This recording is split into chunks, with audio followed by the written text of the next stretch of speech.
जिंदगी एक दिन में नहीं, लेकिन एक दिन जरूर बदल सकती है अगर आप लोगों की मेहनत कुछ ऐसी हो तो। रात के 2 बज रहे थे, पूरा शहर नींद की झलकियों में खोया था। लेकिन क्या वजह थी कि वरुण को नींद नहीं आ रही थी। ठंड का मौसम उसके लिए भी था, नींद उसके लिए भी थी, रात उसके लिए भी थी। लेकिन आखिर क्यों उसको नींद नहीं आ रही थी दूसरों की तरह?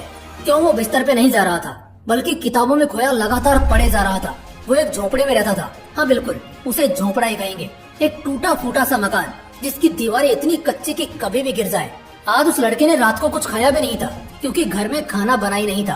पूरा परिवार आज भूखा सोया था, क्योंकि पिछले 1 महीने से उनके घर में आधा राशन ही आ रहा था। दिन में वो बस एक टाइम ही खा रहे थे। इसकी वजह थी कि वरुण के पिता के अस्थमा का इलाज चल रहा था। पिता पूरा दिन बेहोशी या बेसहारे वाली हालत में पड़े रहते और माँ काम करती, बड़ी बहन काम करती, और वरुण क्योंकि अभी छोटा था, मगर फिर भी जितना होता घर के लिए कुछ न कुछ करता। उसकी ऐसी हालत थी कि वो 2 मिनट भी सुकून के पल नहीं बिता सकता था। लेकिन फिर भी ऐसी क्या चीज थी जो उसे दिन में इतना मेहनत करने, 18-18 घंटे पढ़ने और पढ़ते रहने को मजबूर करती रहती? वो दोपहर में गराज पर भी काम करता और शाम को फिर आकर अपने कंपटीशन एग्जाम की तैयारी करता।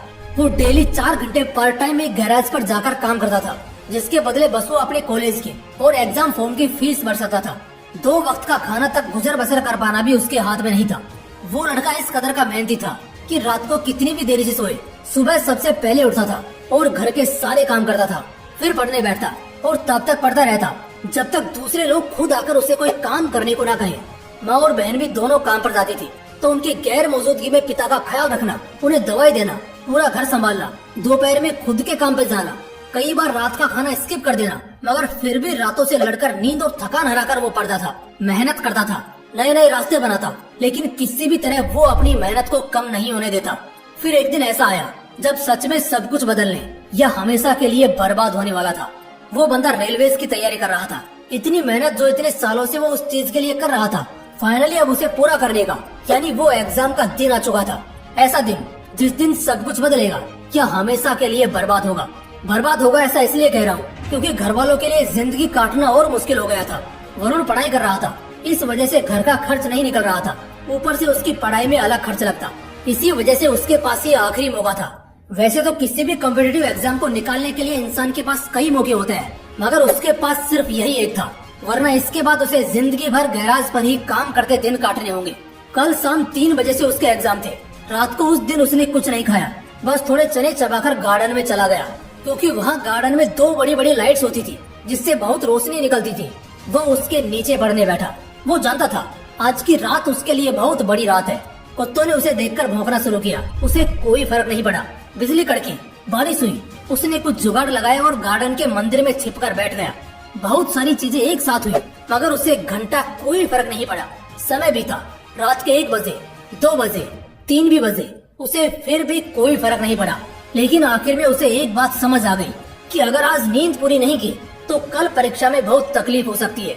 यही सोचकर वो वहीं मंदिर में सो जाता है। सुबह के 7 बजे उसकी आँख खुलती है। वो घर जाता है जहाँ उसकी माँ और बहन दोनों फूट फूट कर रो रहे होते हैं। पहले तो उसे लगा कि कहीं मेरे पिता को कुछ हो तो नहीं गया, लेकिन बाद में पता चला कि बात वो नहीं थी। दरअसल बात ये थी कि घर में 3,500 रुपए जमा करके रखे थे, जो घर खर्च और दवाई के लिए थे। कल रात को 2 चोरिया मुसाफिर जो यहीं से गुजर रहे थे, उन्होंने वो चुरा लिए और भाग निकले। ये सुनने के बाद वरुण के पैरों तले जमीन खिसक गई। तुम्हें क्या लग रहा है? सिर्फ 3,500 रुपए के लिए नहीं, बस 100 रुपए के लिए। दरअसल वरुण के गांव से एग्जाम सेंटर तक का सफर 25 किलोमीटर का था और उसके लिए उसने कुछ भाड़ा बचाया था। चोरी की वजह से अब उसके पास कोई पैसे नहीं बचे, तो वो आज अपनी परीक्षा के लिए कैसे जाएगा? दूसरा डर उसे लगा कि कहीं चोर ने उसका एडमिट कार्ड तो नहीं चुरा लिया। वो तुरंत भागा और देखा तो एडमिट कार्ड सलामत था, लेकिन पैसे कुछ नहीं बचे। उसके घर वाले 3,500 को लेकर परेशान थे, लेकिन वो बस उस 100 रुपए के लिए टेंशन में था कि आखिर वो अब पहुंचेगा कैसे अपनी परीक्षा में। उसकी माँ उसे ही दोष दे रही थी कि अगर वो कल रात को अपने घर पे रुका होता तो ऐसा नहीं होता। खैर, इधर हर कोई उसी को कोसे जा रहा था और वो इन सबको इग्नोर करके बस इतना सोच रहा था कि वो पहुंचेगा कैसे। गांव में उसका सिर्फ एक दोस्त था, नकुल। वो उसके पास पहुंचा और जाकर उससे दिल से रिक्वेस्ट करने लगा कि बस आज के लिए वो अपनी साइकिल उसे उधार दे दे। बहुत ज्यादा गिड़गिड़ाने के बाद नकुल मान जाता है, लेकिन नकुल की साइकिल का चैन बड़ा ढीला था, जो थोड़े थोड़े समय पे उतर जाता था। ये बात उसने वरुण को भी बोली, लेकिन वरुण ने कहा कि ये सब वो देख लेगा, वो भी गैराज में काम करता है, उसे सब आता है। उसी वक्त बस थोड़ा कुछ खाकर वरुण एग्जाम सेंटर के लिए निकल जाता है।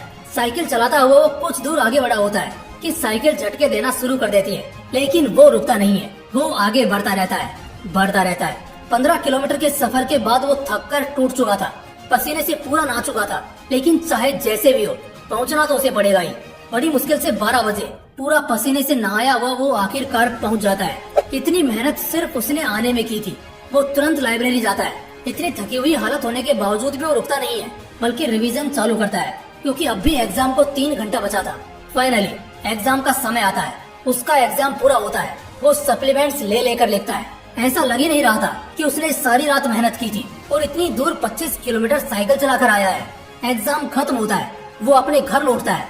अपने घर वालों की हालत देखकर वो अंदर से रो रहा होता है, मगर किसी को अपने आंसू नहीं दिखाता और कल से फुल टाइम उसी गैराज पर काम करना चालू कर देता है। 2 महीने बाद रिजल्ट का दिन आता है। वरुण गांव से दूर जाकर अपना रिजल्ट चेक करता है, क्योंकि वहाँ सिग्नल बड़ा वीक था।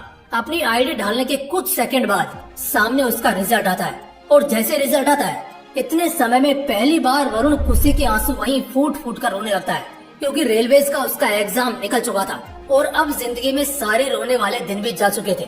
वो पैदल दौड़ता हुआ अपने घर पहुंचता है और अपने परिवार को एक खुशखबरी देता है। इस खुशखबरी को सुनकर उसके घर वालों को भी यकीन नहीं होता। वो सभी उस दिन साथ में भर पेट खाते हैं और खुलकर मुस्कुराते हैं। वरुण का रेलवेज में ऑफिसर्स के लिए सिलेक्शन हो चुका था। उसके पिता का इलाज बहुत अच्छी जगह होना शुरू होता है, जिससे कुछ ही महीनों में उसके पिता काफी ठीक हो जाते हैं। बहन की वो बड़े घर में शादी कराता है, और जहाँ एक समय पहले उसके खुद के परिवार के लिए 2 वक्त का खाना मुश्किल होता था, अब हर रविवार को वो अपने पैसों से गरीबों को मुफ्त भोजन खिलाता है। वो आज एक बहुत अच्छे घर में रहता है। लाख रुपए से ज्यादा की सैलरी है उसकी। जहाँ कभी साइकिल के लिए वो तरसता था, आज कार में घूमता है। जहाँ कभी 3,500 के लिए और 100 रुपए के लिए रोया था, वो आज 3,500 की तो सिर्फ साड़ी उसकी माँ पहनती है। देखो दोस्तों, जिंदगी कहाँ से कहाँ बदल जाती है एक पल में, लेकिन ये सब कुछ एक पल में नहीं होता। कामयाबी या शोहरत की सबसे बड़ी बात ये होती है कि कामयाब होने के लिए आपका अमीर गरीब, खूबसूरत बदसूरत, होशियार या बुड़बक होना जरूरी नहीं होता, बल्कि थोड़ा स्मार्ट और मेहनत होना मायने रखता है। इस पूरी कहानी, इस पूरे सफर को देखेंगे तो एक ही चीज सबसे ज्यादा गौर करने वाली और सीखने वाली हमें मिलेगी, और वो हम देख सकते हैं कि सिर्फ पढ़ाई का ही नहीं, वरुण को मेहनत करने का नशा था। जब एक इंसान को मेहनत का नशा हो जाता है ना, तब जाकर सच में वो कुछ भी बन सकता है। अगर मेहनत करने का नशा नहीं होता ना उसमें, तो आज वो गैराज पर ही काम कर रहा होता। पिता की हालत और भी ज्यादा खराब हो चुकी होती। बहन की जिंदगी खराब हो जाती, क्योंकि अच्छे घर में शादी नहीं हो पाती। माँ जिंदगी भर घुटती रह जाती। लेकिन बहुत जल्द उसे ये बात समझ में आ गई थी कि आज मेहनत का नशा करना होगा, वरना कल जिंदगी भर के लिए रोने की आदत डालनी होगी। वो कितना मेहनती था ये तो हमने देख ही लिया है। दिन में गैराज और रात को लालटेन पर टिका रहता। 2 किलोमीटर पैदल चले जाए तो ना जाने कितना दर्द दिखाते हैं, और वो 15 किलोमीटर साइकिल चलाता है। फिर भी एग्जाम में 1 सेकंड के लिए भी आराम नहीं फरमाता। दोस्तों, आखिर में बस एक छोटी लेकिन बहुत पावरफुल बात कहना चाहूंगा कि किस्मत भी उसी का साथ देती है जो बंदा मेहनत करता है, चाहे वो कोई भी हो। हर कोई आज जो कामयाबी की अय्यासी करता तुम्हें दिख रहा है ना, कभी उसने भी मेहनत का नशा किया होगा। दोस्तों, इस वीडियो का मकसद ये एहसास कराने का था कि एक इंसान मेहनत के किस हद तक जा सकता है, और जब एक बार तुम मेहनत का नशा करना सीख जाते हो ना, तो हर मुकद्दर का सिकंदर तुम्हारी मुट्ठी में होता है। दोस्तों, अगर वीडियो अच्छा लगा तो इसे अपने दोस्तों के साथ जरूर शेयर करना। बाकी फिर मिलते हैं इसी तरह के एक और बवाल वीडियो के साथ। जय हिंद, जय श्री कृष्णा।